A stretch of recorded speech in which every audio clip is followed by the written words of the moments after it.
పాకిస్తాన్లో అంతర్యుద్ధం ముదురుతోంది. తీవ్ర ఉద్రిక్త పరిస్థితులు చోటు చేసుకుంటున్నాయి. పాకిస్తాన్ ఆర్మీపై బలూచిస్తాన్ ప్రజలు తిరుగుబాటు చేస్తున్నారు. కాల్పులతో బలూచిస్తాన్ దదిలుతోంది. ఆర్మీని సామాన్య జనం పరిగెత్తిస్తున్నారు. గన్లతో కాల్పులు జరిపిన ప్రజలు వెనుకడుగు వేయట్లేదు. రాళ్లు విసురుతూ ఆర్మీని ఉరికించి కొట్టారు జనం. బలూచిస్తాన్తో పాకిస్తాన్కు సంబంధం లేదంటూ నినాదాలు చేస్తున్నారు. తమను ప్రత్యేక దేశంగా గుర్తించాలంటూ కూడా ఎప్పటి నుంచో డిమాండ్ చేస్తున్నారు. మళ్ళీ అదే డిమాండ్లు లేవనెత్తున్నారు. తమ దేశం నుంచి పాకిస్తాన్ ఆర్మీ వెళ్ళిపోవాలంటూ ఆగ్రహం వ్యక్తం చేస్తున్నారు. దేశం కోసం ప్రాణాలైన ఇస్తామంటూ బలూచ్ జనం ప్రతిజ్ఞ చేస్తున్న దృశ్యాలు కనిపిస్తున్నాయి. పాకిస్తాన్లోని బలూచిస్తాన్ ప్రావిన్స్లో గత కొద్ది కాలంగా అంతర్యుద్ధం కొనసాగుతోంది. ముఖ్యంగా పాకిస్తాన్ ఆర్మీని టార్గెట్ చేస్తూ బలూచ్ లిబరేషన్ ఆర్మీ కావచ్చు, బలూచ్ హక్కుల పోరాట కార్యకర్తలు కావచ్చు, బలూచిస్తాన్ సాధారణ ప్రజానికం అంతా కూడా పాకిస్తాన్ ఆర్మీని ముప్పు తిప్పలు పెడుతున్న దృశ్యాలు మనకి ఇటీవలి కాలంలో కనిపిస్తున్నాయి. ముఖ్యంగా భారత్ పాకిస్తాన్ యుద్ధం జరుగుతున్న సందర్భంలో కూడా బలూచిస్తాన్ లిబరేషన్ ఆర్మీ అలాగే బలూచ్కి చెందినటువంటి వేర్పాటువాదులు దాన్ని ఆసరాగా చేసుకొని పాకిస్తాన్ సైన్యంపై తిరగబడ్డారు. కానీ అది కంటిన్యూ అవుతూనే ఉంది. తాజాగా బలూచిస్తాన్లో జరిగిన హింసాత్మక ఘటనలో ఒక్కసారిగా బలూచ్ ప్రజలు పాకిస్తాన్ ఆర్మీపై తిరగబడ్డట్టుగా మనకు అర్థమవుతుంది. తాజాగా బలూచిస్తాన్లోని జరిగినటువంటి కాల్పుల్లో 7 ఉగ్రవాదులు మరణించినట్టుగా పాకిస్తాన్ సైన్యం అయితే చెప్తోంది. ఇక నైరుతి పాకిస్తాన్లో జరిగిన 2 వేరువేరు ఉగ్రవాద నిరోధక చర్యల్లో 7 ఉగ్రవాదులు మరణించినట్టుగా సైనిక మీడియా విభాగం అయితే చెప్తుంది. ఇస్లామాబాద్లోని బలూచిస్తాన్ ప్రావిన్స్లో తిరుగుబాటుదారులతో పోరాడుతున్నట్లుగా ఆ ప్రకటన సారాంశం. మొత్తం మీద బలూచిస్తాన్లోని కచ్చి జిల్లాలో మార్చి పట్టణంలో నిఘా ఆధారిత ఆపరేషన్లో 5 ఉగ్రవాదులు మరణించిన అంశం తెలిసిందే ఇప్పటికే.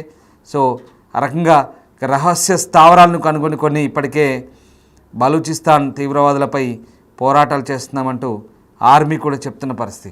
మరోవైపు ఇటు బలూచిస్తాన్లో జరిగినటువంటి తాజా అల్లర్లలో ఒకసారి ఆ దృశ్యాలు చూస్తే కనుక అటు పాకిస్తాన్ సైన్యం మాత్రం తీవ్రవాదులుగా పరిగణించి చంపేశామని చెప్తుంది. కానీ మరోవైపు తాజా దృశ్యాలు మనం చూస్తే కనుక పాకిస్తాన్ ఆర్మీ తమ దేశం నుంచి వెళ్ళిపోవాలంటూ అక్కడ వేర్పాటువాదులు పెద్ద ఎత్తున గందరగోళానికి దిగుతున్నారు. మహిళలు కూడా ఒక్కసారిగా దృశ్యాలు చూడొచ్చు. అంతా జనం తిరగబడుతున్నారు పాకిస్తాన్ ఆర్మీపై. అక్కడికి వచ్చినటువంటి ఆర్మీని రాళ్లతో కొట్టి మరీ పరిగెత్తిస్తున్నారు. ఆ దృశ్యాలు మనం ఎక్స్క్లూజివ్గా చూస్తున్నాం. ఆ జనాలు పూర్తిగా మహిళలు, అలాగే ఎక్కువ శాతం గిరిజనులు ఉంటారు. ఆ ప్రాంతంలో గిరిజన తెగలుంటాయి. పూర్తిగా తమ పట్ల అమానుషంగా వ్యవహరిస్తున్నారంటూ పాకిస్తాన్ పాలకులపై ఎప్పటి నుంచో వీళ్ళంతా కూడా తిరుగుబాటు చేస్తున్నారు. అంతేకాదు వీళ్ళంతా కూడా హక్కుల కార్యకర్తలు. సో అమాయక గిరిజన తెగలపై పాకిస్తాన్ ఆర్మీ కావచ్చు, పాకిస్తాన్ ప్రభుత్వం కావచ్చు అణచివేత ధోరణికి పాల్పడుతుందంటూ వీళ్ళంతా కూడా ఎప్పటి నుంచో తిరుగుబాటు చేస్తున్నారు. అయితే అక్కడ పాకిస్తాన్ ఆర్మీ కొంతమంది రబ్బర్ బుల్లెట్లు ప్రయోగిస్తున్న దృశ్యాలు అయితే మనకు కనబడుతూ ఉన్నాయి. ఆందోళనకారులను చెదరగొట్టేందుకు చేసినటువంటి ఆ ప్రయత్నాల్లో ప్రస్తుతం ఆందోళనకారులంతా తిరగబడ్డారు, రాళ్లు విసిరారు, పాకిస్తాన్ ఆర్మీని ముచ్చెమటలు పట్టించారు. ఒకసారి ఆ దృశ్యాలు మనం చూస్తే అర్థమవుతుంది. పాకిస్తాన్ ఆర్మీపై రాళ్లు రువ్వుతున్నారు. మనం చూడొచ్చు పాకిస్తాన్ ఆర్మీపై సాధారణ ప్రజానికం ఏ రకంగా తిరుగుబడుతున్నారో ఆ దృశ్యాలను చూస్తే మనకు అర్థమవుతుంది. వీళ్ళంతా ఆందోళనకారుల రూపంలో ఉంటే సాధారణ జనం.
తాజాగా పాకిస్తాన్ మీడియా నివేదికల ప్రకారం ఖైబర్ పఖ్తూవాలో దక్షిణ వజీరిస్తాన్లో ముఖ్యంగా ఈ సరరోగా ప్రాంతంలో తాలిబాన్ ఉగ్రవాదులపై నిఘా ఆధారిత ఆపరేషన్ ఐబీఓ జరిగింది.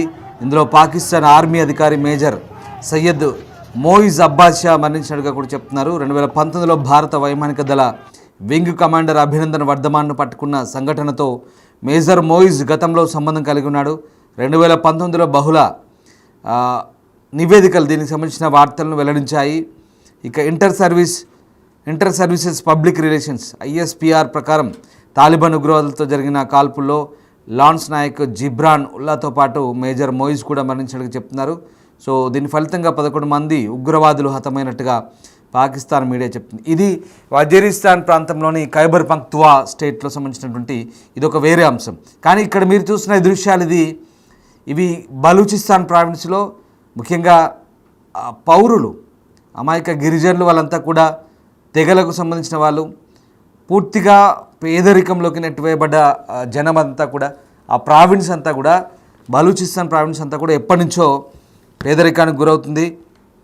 పాకిస్తాన్ ప్రభుత్వం వాళ్ళని అభివృద్ధికి నోచుకోనివ్వకుండా పూర్తి స్థాయిలో అణచివేత కార్యక్రమాన్ని చేపడుతుంది. ముఖ్యంగా అత్యంత విలువైన ఖనిజ సంపదలు ఉండే బలూచిస్తాన్ ప్రావిన్స్ని పాకిస్తాన్ ప్రభుత్వం అక్కడి నుంచి ఆ సంపదను దోచుకుంటుంది, కానీ వాళ్ళ అభివృద్ధికి ఎక్కడా ఖర్చు పెట్టట్లేదనేదే మొదటి నుంచి వాళ్ళు వాదిస్తున్న వాదన.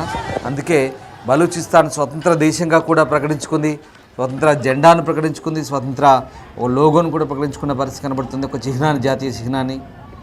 దీంతో ఇక తమ జోలికి రావద్దు, తమంతా కూడా సపరేట్ దేశం, తమను తామే పాలించుకుంటామంటూ మొదటి నుంచి కూడా బలూచిస్తాన్ ఏర్పడవాదులు చెప్తున్నారు. అంతేకాదు మనకు జాఫర్ ఎక్స్ప్రెస్ ఘటన నుంచి కూడా ఈ హింస కొనసాగుతుంది. ఎక్కడ పడితే అక్కడ పాకిస్తాన్ ఆర్మీని లేపేస్తున్నారు, పాకిస్తాన్ ఆర్మీని ముచ్చెమటలు పట్టిస్తున్నారు.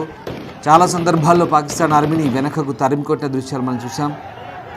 అలాగే జాఫర్ ఎక్స్ప్రెస్ ఘటన తర్వాత తరచూ అలాంటి ఘటనలు చోటు చేసుకున్నాయి. మొన్న రీసెంట్గా అదే జాఫర్ ఎక్స్ప్రెస్లో మళ్ళీ బాంబు పెట్టి పేల్చివేశారు. అంతకుముందు పాకిస్తాన్ ఆర్మీని ఆత్మాహుతి దళాలు కొన్ని వెంబడించి అక్కడే మట్టుబెట్టాయి. ఇలా చాలా అంటే ఇక్కడ క్వెట్టా ప్రాంతంలో కూడా చాలా ఇన్సిడెంట్ జరిగాయి.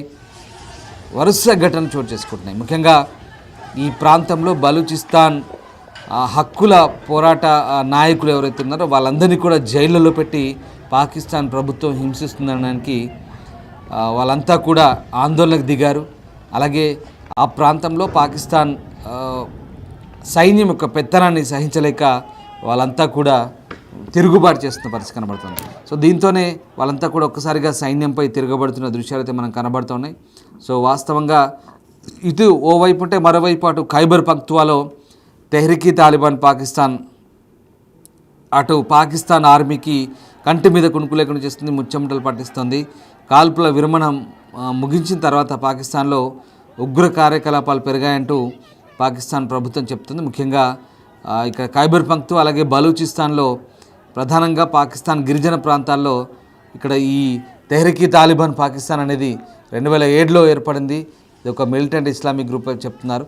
సో ఇప్పుడు పాకిస్తాన్కి తెలిసి వస్తుంది. ప్రధానంగా తీవ్రవాదులను పెంచి పోషించిన పాకిస్తాన్ ఇప్పుడు తీవ్రవాద ముప్పును ఎదుర్కొంటుంది.